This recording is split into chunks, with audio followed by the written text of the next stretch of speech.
आनंद एक कॉलेज में छात्र था। उसने एक डीलर के शोरूम में एक सुंदर स्पोर्ट कार देखी थी और वे लंबे समय से अपने लिए एक ऐसी ही कार चाहता था। आनंद जानता था कि उसके माता पिता इसे खरीदने के लिए सक्षम हैं, इसीलिए उसने उन्हें बताया कि उसे यह कार अपने ग्रेजुएशन कंप्लीट होने पर गिफ्ट के रूप में दे। देखते ही देखते वे दिन भी आ गया और पिता ने जेम्स को अपने निजी कार पे बुलाया। उन्होंने उससे कहा कि मुझे तुम्हारे ही जैसे अच्छे बेटे पर बहुत गर्व है। उन्होंने उससे बताया कि वह उससे कितना प्यार करते हैं और उसे एक प्यारा रैपर से लिपटा हुआ उपहार दिया। आनंद उस छोटे से गिफ्ट के डब्बे को देख निराश महसूस करने लगा, लेकिन वह जानने के लिए उत्सुक था कि ऐसा क्या था उस बॉक्स में। इसलिए उसने बॉक्स तुरंत खोला और उसमें एक लाल कपड़े से लिपटी भगवत गीता देखी।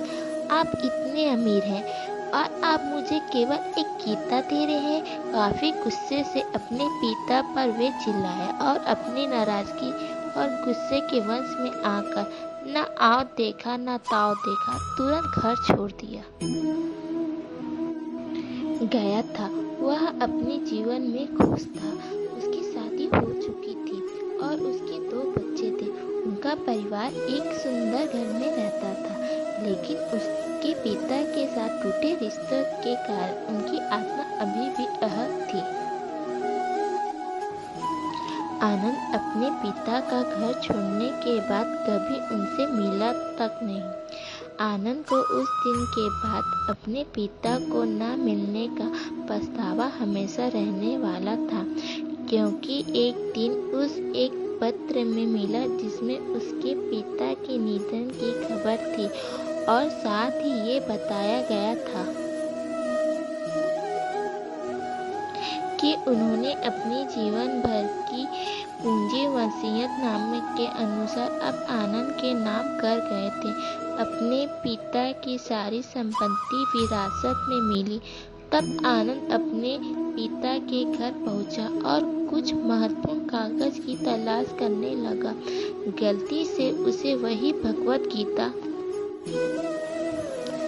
का उपहार लिपटा हुआ मिला, जिसे देख उसे फिर उसी उदास का एहसास हुआ। उस गीता को उसने अच्छे से देखा तो उस पर अपने पिता की हैंडराइटिंग कुछ लिखा हुआ पाया। उस पर क्या लिखा था? मैं खुद को बेचकर भी हर सपना पूरा करूंगा तेरा, बस तू सपना जरा बड़ा देख। यह बोल रहा है बाप, नहीं जिंदगी का सबसे पहला दोस्त तेरा। यह कविता पढ़ी ही थी कि अचानक उस कविता से एक चाबी गिरी, जिसके ऊपर लगे टैग पर उसके ग्रेजुएट होने की तारीख के साथ कांग्रेचुलेशंस और आई लव यू लिखा हुआ था। आनंद के सर के ऊपर से उसके पिता का साया तो पहले से ही उठ चुका था और आज उसकी जिंदगी की सबसे बड़ी गलती के बारे में जानकर उसके पैरों के नीचे से जमीन खिसक गई। इन दिन आनंद की आंखें और रूह दोनों पछतावे के आंसू रोए।